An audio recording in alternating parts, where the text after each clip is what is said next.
Hello everyone, मैं Payal. Without wasting time let's start today भरी movie की शुरुआत में हम 15 साल के रॉजर को देखते हैं जो समर वेकेशन में अपने घर लौट रहा होता है और उसको लेने के लिए उसकी मां ने अपनी एक मेड सबिता को भेजा था। तब रॉजर सबिता के उछलते हुए गुब्बारों को देखकर काफी उत्तेजित हो जाता है और सबिता भी उसके इरादे समझ चुकी थी, लेकिन वह उससे कुछ भी नहीं कहती। फिर ऐसे ही हिलते हिलते वो दोनों घर पहुंच जाते हैं जहां रॉजर की पूरी फैमिली मेंबर्स उसका अच्छे से स्वागत करते हैं। और आगे हम देखते हैं कि रॉजर की एक बहन भी होती है जिसका नाम रीबा होता है। फिर रीबा रॉजर को जंगल देखने के लिए ले जाती है जहां रॉजर सबिता से मिलता है और अचानक सबिता को लग जाती है। फिर सबिता खड़े खड़े रॉजर के सामने पौधों को पानी देने लगती है, जिसे देखकर रॉजर की आंखें फटी की फटी रह जाती है और सोचने लगता है कि भैंस की आंख, मैंने ये क्या देख लिया। उसके बाद रॉजर जब ये सब बातें सोचकर जंगल में रहा था, तभी अचानक वह फिसलकर पास ही के एक झाड़ी में गिर जाता है और वहां उसे किसी लड़की की हंसने की आवाज सुनाई देती है। फिर वह देखता है कि उसी के घर की एक मेड निबी किसी अनजान आदमी के साथ जंगल में चुड़ाई करा रही है। तभी निबी रोजर को देख लेती है और मुस्कुराने लगती है। तब रोजर घबराकर वहां से भाग जाता है। फिर रात को रोजर अपने फैमिली के साथ डिनर करने के बाद अपने रूम में सोने के लिए चला जाता है। तभी अचानक उसे अपने कमरे के बाहर कुछ खड़खड़ नहीं की आवाज सुनाई देती है और बाहर जाकर वह देखता है कि उसी के घर की एक मेड जिसका नाम हेलेन होता है, उसको दरवाजे के पीछे से कोई बजा रहा है। फिर फटाफट काम पूरा होने के बाद हेलेन अपने कपड़े ठीक करके वहां से चली जाती है और यहाँ रॉजर किसी तरह अपने अरमानों को दबाकर सोने के लिए चला जाता है। फिर अगली सुबह रीबा रॉजर को नदी के किनारे ले जाती। यहाँ सभी मेड नहाते हुए अपने सीक्रेट शेयर करते थे। फिर वो दोनों एक दूसरे से बात कर ही रहे थे कि तभी घर के सभी मैड्स नदी के किनारे आ जाते हैं, जिससे दोनों भाई बहन एक पेड़ के पीछे छुप जाते हैं। फिर सभी मैड्स आपस में बात कर ही रहे थे कि तभी नदी की दूसरी तरफ से 3 आदमी गुजरने लगते हैं और ये तीनों रॉजर के ही घर के नौकर थे। फिर वह तीनों हल्के होने के साथ साथ नदी के उस पार बैठी मैड्स को अपने अपने औजार दिखाने लगते हैं, पर निबी भी कुछ कम नहीं थी और वह भी जोश में आकर अपने गुब्बारे उन्हें दिखा देती है। और यह सब होता हुआ रॉजर भी एक पेड़ के पीछे छुपकर देख रहा होता है। फिर अगले दिन हम देखते हैं कि रॉजर की बड़ी बहन टीना अपने पिता के साथ घर आई होती है और घर के सभी फैमिली मेंबर्स अच्छे से उसका स्वागत करते हैं। फिर टीना सभी से गले मिलती है, लेकिन रॉजर से सिर्फ हाय हेलो कहकर अंदर चली जाती है। तब रॉजर अपने साथ में हुई इस भेदभाव के कारण काफी निराश हो जाता है और रीबा को रॉजर की निराश समझ में आ जाती है और वह उसका मन बहलाने के लिए उसको एक चर्च में ले जाती है, जहां वह दोनों छत के ऊपर चढ़कर अपनी मासी की बातें सुनने लग जाते हैं। और उसकी मासी मार्गरेट चर्च के पादरी के सामने अपने पाप कन्फेस कर रही होती है, जिसमें वह फादर को बताने लगती है कि मुझसे एक बहुत बड़ा पाप हो गया है। दरअसल मेरा नेफ्यू रॉजर अपने समर वेकेशन की छुट्टी पर यहाँ आया है और जब से मेरे नैन उसके नैनों से टकराए हैं, मैं तब से उसकी दीवानी हो गई हूँ और कई बार तो मैंने खुद को उसके साथ इंटीमेट होते हुए भी इमेजिन किया है। फिर यह सारी बातें छत के ऊपर छिपा रॉजर ध्यान से सुन रहा था, जिसे सुनकर वह काफी खुश हो जाता है और सोचने लगता है कि कोई तो है इस घर में जो मेरे बारे में भी सोचता है। और वह ये सोच ही रहा था कि तभी अचानक वह छत से नीचे गिर जाता है, जिससे उसका भांडा फूट जाता है। उसके बाद मार्गरेट और फादर रॉजर की मां को उसके बारे में सब कुछ बता देते हैं, जिसे सुनकर रॉजर की मां बहुत गुस्सा हो जाती है और वह अपने नौकर से झाड़ लाने के लिए कहती है। फिर वह झाड़ मार्गरेट को पकड़ा कर कहती है कि तुम उसके पिछवाड़े में 20 फटके लगाओ, यही उसकी सजा है। जिसे सुनकर मार्गरेट उस झाड़ से रॉजर के पिछवाड़े पर 20 जोरदार फटके लगाने लगती है। इसी दौरान टीना का मंगेतर लोगन वहां पर पहुंच जाता है और वह रॉजर को इस हालत में देखकर मन ही मन हंसने लगता है। और अब फटके खाने के बाद रॉजर का पिछवाड़ा लाल हो जाता है, इसीलिए वह रात को पेट के बल सोने लगता है। लेकिन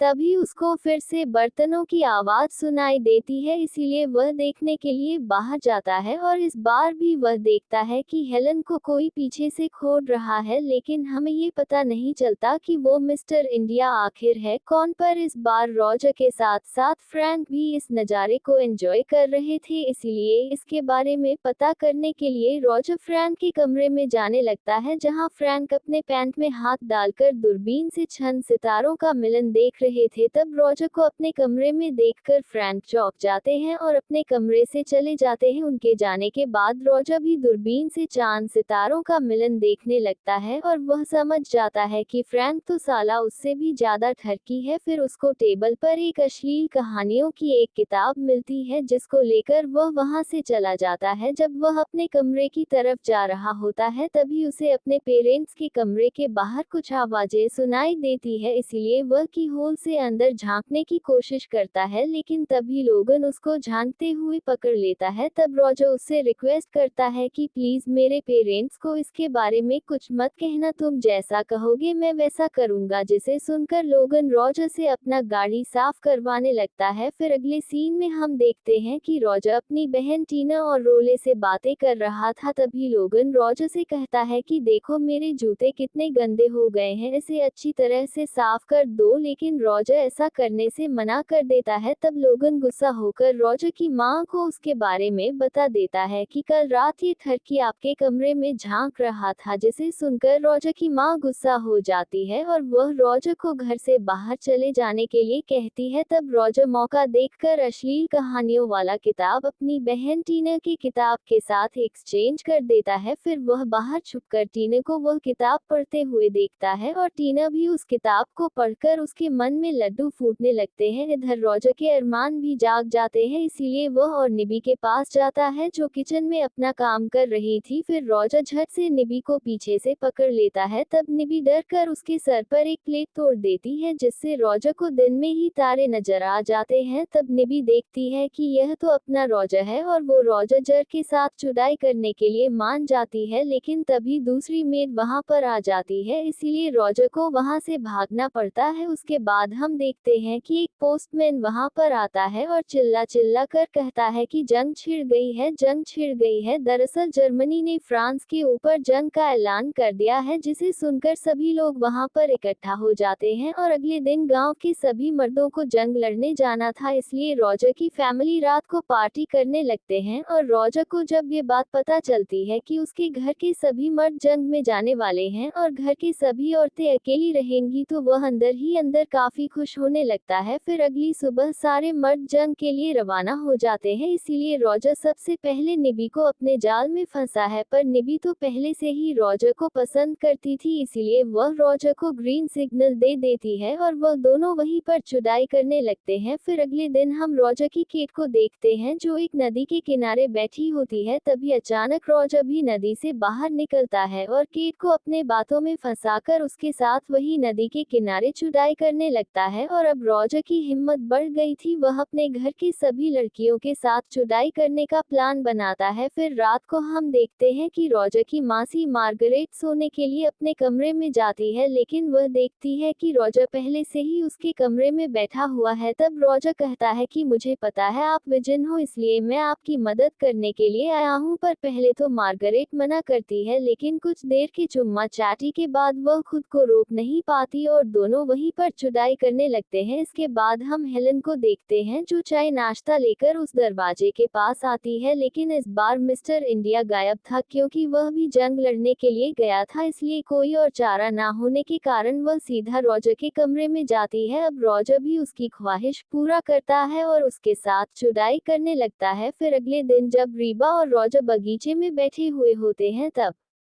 रॉजर की नज़र उसकी बड़ी बहन टीना पर पड़ती है, इसलिए वह तुरंत उसके पास जाता है और वो टीना को भी अपने जाल में फंसा लेता है। पर टीना पहले ये सब करने से मना करती है, लेकिन अश्लील कहानियां पढ़ने की वजह से वह भी खुद को रोक नहीं पाती और वो दोनों वहीं पर चुड़ाई करने लगते हैं। उसके बाद हम देखते हैं कि घर की सभी लड़कियां लाइन लगाकर रॉजर के कमरे में जाती हैं और खुद को संतुष्ट करके बाहर निकलती है। फिर एक दिन खुले में एंजॉय करने जाने के बाद टीना रॉजर से कहती है कि मैं प्रेग्नेंट हो गई हूँ, जिसे सुनकर रॉजर की फटकर हाथ में आ जाती है। तभी वह दोनों देखते हैं कि लोगन प्लेन में बैठकर घर वापस आ गया है। दरअसल जंग खत्म हो चुकी थी और सारे मर्द वापस आ चुके थे। फिर रॉजर सोच ही रहा था कि इसे कैसे बाहर निकला जाए कि तभी निबी उसके पास आकर कहती है कि मैं भी प्रेग्नेंट हो गई हूँ। फिर कुछ देर बाद उसकी मासी भी आकर कहती है कि मैं भी प्रेग्नेंट हो गई हूँ। उसके बाद रॉजर को एक आइडिया आता है और वह टीना के पास जाकर उससे कहता है कि तुम प्लीज लोगन को सेड्यूस करो और जैसे तैसे करके आज रात उसके साथ जुदाई हो जाओ। फिर रॉजर अपनी मासी के पास जाता है और कहता है कि तुम प्लीज फ्रैंक के साथ शादी कर लो क्योंकि वह आपको बहुत चाहते हैं और आपका बहुत ख्याल रखेंगे। तब मार्गरेट भी मान जाती है। उसके बाद वह और निबी को भी एक नौकर के साथ शादी करने के लिए मना लेता है। फिर अगले दिन तीनों लड़कियों की एक साथ शादी हो जाती है और किसी को कानो कान भी यह खबर नहीं लगती कि रॉजर ने क्या गुल खिलाया है। फिर कुछ दिन बाद रॉजर की समर वेकेशन खत्म हो जाती है और वह अपने बोर्डिंग स्कूल वापस जाने के लिए तैयार हो रहा होता है। तभी हेलेन वहां आती है और उससे कहती है कि मैं भी प्रेग्नेंट हूँ, जिस पर रॉजर कहता है कि तुम टेंशन मत लो, मैं तुम्हारे लिए भी एक दूल्हे का इंतजाम कर दूंगा। जिस पर हेलेन कहती है कि इसकी कोई जरूरत नहीं, मैं यहाँ के किसी भी एक मर्द को चुन लूंगी। फिर अगली सुबह रॉजर अपने बोर्डिंग स्कूल के लिए निकल जाता है और इसी के साथ यह मूवी यहीं पर खत्म हो जाती है। Thank for watching.